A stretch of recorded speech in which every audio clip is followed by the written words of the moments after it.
The only thing that we're interested in is putting money in your wallet. If you want to bet the fights, if you want to have a little bit of action, you are in the right place. With my partner, Ian Parker, I am Brett Okamoto. We're ready to rock between our parlays, our props, our straight picks. It's time to make money. Let's go. Oh, baby. After a week off, the UFC Best Bet show is back. And we're back with the UFC Fight Night main event, welterweight. Ranked welterweight fight between Gilbert Burns and Sean Brady. 5 rounds between these two. Sean Brady looking to climb the ladder, get to his first title shot. And Gilbert Burns looking to reclimb the ladder, saying that he's still got a title run in him. Does he now? We will ask our betting expert, Ian Parker, which I would say I hope you guys missed Ian as much as I did last week on our off week. But that is just not possible, Ian. We got to go back and get a recap of not last week, but 2 weeks ago. How did we do at the window at UFC Fight Night? We went 3-2 in our best bets. I was really hoping we were going to do a little bit better. The Reese Medina one, Brett, that one throws me off. I don't know what Medina is made of. He took about 20,000 shots to the liver and kept coming forward. Keep an eye out for Wang Kong, though, man. She is going to be something special in the UFC. We got back on track. We hit our parlay, went 1-2 with our props. Now we move on, back from the break. Let's have some good momentum going into the Sphere next week, but let's first get the win this week. Let's go. Yeah, I would love to see that. I got a strong weekend here, and then we will go into UFC 306, UFC Noche, UFC presented by Riyadh, UFC Sphere, whatever you're calling it. We will talk about that in person next week in Las Vegas. But first, we have that welterweight main event between Gilbert Burns and Sean Brady. You can find that at 7 Eastern, 4 Pacific. This card is on ESPN+. It's a 6-fight main card. Former champion Jessica Andrade also taking on Natalia Silva, who has really been making a name for herself inside the UFC octagon. We will get to all of these picks from all of these, picks on every single one of these fights, as always, for me and Parker. But let's start with the main event. Gilbert Burns, Sean Brady. Gilbert Burns plus 155 here against Brady, who looks like stylistically he's well-equipped for this matchup. But this is it's always a tough one here in a 5-rounder against a veteran like Gilbert Burns. What do you think of this line? The line throws me off a little bit, right? Because when you look at someone like Sean Brady, we know what he brings to the table. Physically, very strong, good wrestler, good grappler. When he's on top, he's very difficult to get off him. But we have seen in his past fights, his striking is not great. It's good. It's not great. Gilbert Burns is someone that on the feet, we've seen time and time again. He's got knockout power. He has gotten better. His calf kicks are really good. And he's world class when it's on the ground.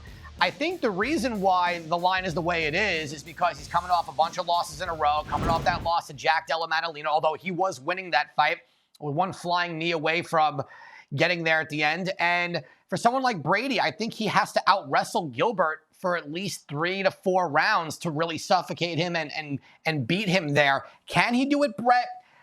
I don't know. I think Gilbert is world-class there. I think he could stop some takedowns, I think, on the feet. So I would lean Gilbert's side. I'm curious to see how Brady can go 5 rounds with a pace.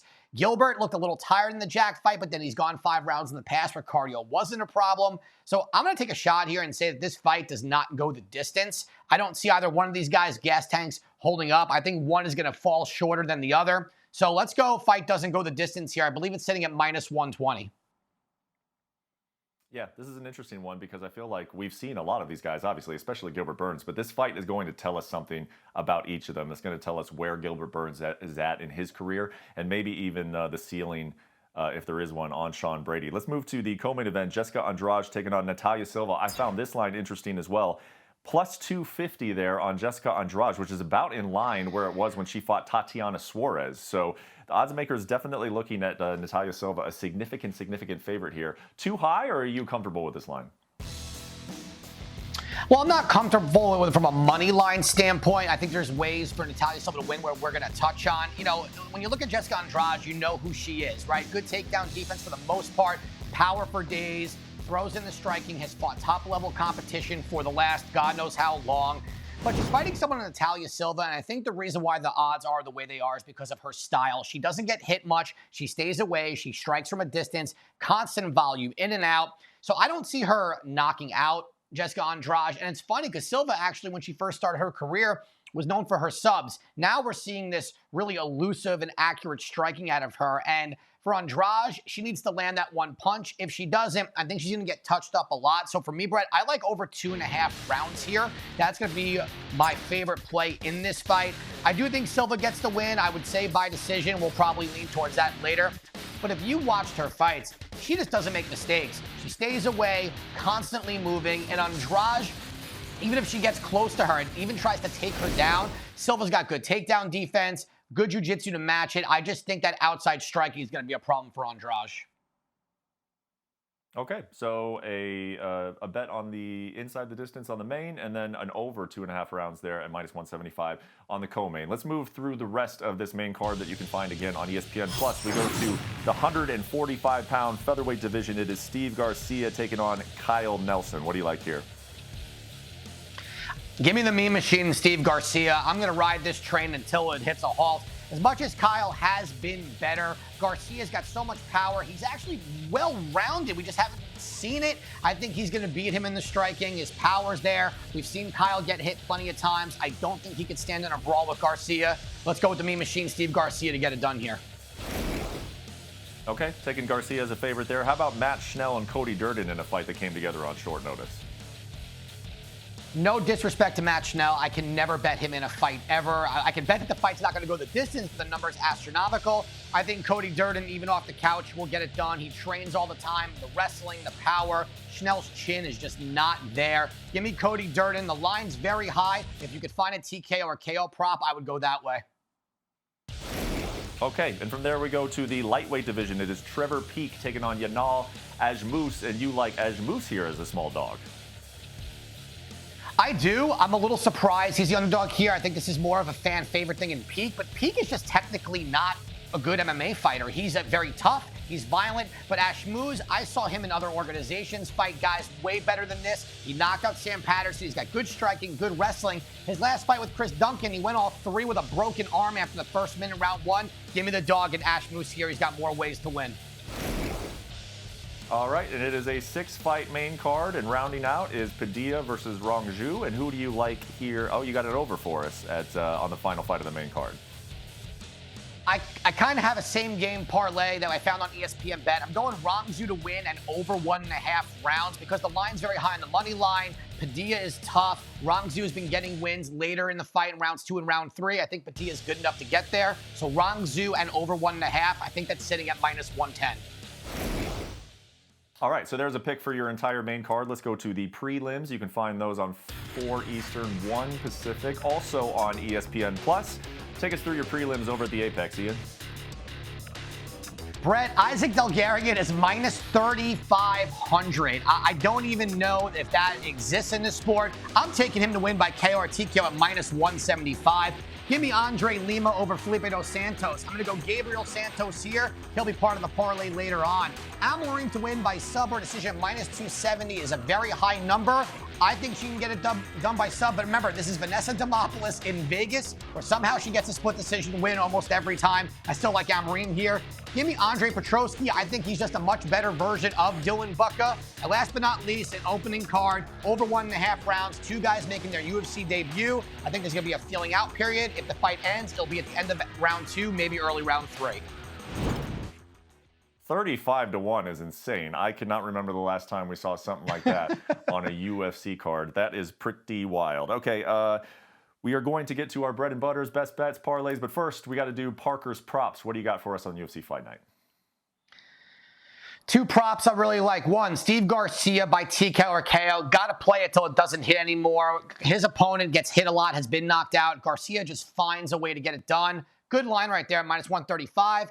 And Natalia Silva to win by decision at even money. Love that. I don't see Andrade getting finished here. I think this is going to be a 30-27 Silva or a 29-28 unanimous win for her. Those are going to be our 2 props this week. There you go. Okay, 2 props for the UFC Fight Night, and you can get them at pretty good odds. How about Parker's parlay for this Saturday on ESPN Plus? Let's get 2 weeks in a row. Give me Natalia Silva. Give me Cody Durden off the couch. Gabriel Santos, and this first leg, Petroski, it does scare me a little bit. He's had cardio issues in the past. but he's just fought such better competition than his opponent. His opponent's coming off a knockout loss. Petrosky has good wrestling. He's got good subs. He's just got to pace himself. If he does that, smooth sailing, plus 216. Let's go. Yep, Parker's parlay has been a moneymaker for us all year, and it would be great to add the long shot parlay to it this weekend. What do you got for the long shot parlay? This is the definition of a long shot. Give me Gilbert Burns to win by KO or TKO. We've seen Brady been rocked before. Bilal Muhammad was able to do it. He gets touched up on the feet. Gilbert can land that shot. Yanal Ashman was to win by KO or TKO. I know Trevor is got a head made of cement, but Yanal Ashman hits like a truck. And give me Jacqueline Almarin to win by sub. She's one of the best in the world at jiu-jitsu. I think she can get there. That number is amazing if it hits. Nothing would make me happier to make all you guys money on that long shot parlay. Absolutely, man. Lots of great stuff there. And we got one last order of business, and that is the best bets. Ian, take it away. Yes, sir. We have a nice little mix of some overs, even a prop, and a couple money lines. Let's go Andrade Silva, co-main over 2.5 rounds. Silva is a type that doesn't force finishes, will fight from the outside, try to avoid the power of Andrade. I believe that goes bell to bell, but at over 2.5, I'm willing to pay the extra juice. Steve Garcia on the money line. Ashman was at plus 105 there. He is the better fighter. If he gets rocked, he gets rocked, but I'm willing to get some dog money there. Isaac Bulgarian, minus 3,500. We're going to bring that down to minus 175 to win by KO or TKO against an opponent who just lost in the first 30 seconds against Terrence McKinney by that same way of finish. Last but not least, the opener, two guys from The Ultimate Fighter making their UFC debuts over 1.5 rounds. And those are your best bets for the week. Minus 3,500 to win and only minus 175 to win by KO or TKO. So the more I think I understand gambling odds, the less I understand that. That is wild to me. 35 to 1 down to minus 175, and we're taking it as a best bet this week. Thank you so much for watching. Make sure you watch the fights, the main card, ESPN Plus, 7 Eastern, 4 Pacific, and we will be here in Vegas in person talking about the Sphere card. We've been talking about it all year long, looking forward to it all year long, and it's finally here, UFC Noche, next week in Vegas. Myself and Ian will be there giving you all the picks for that event as well. Enjoy the fights this week, and we'll see you next week.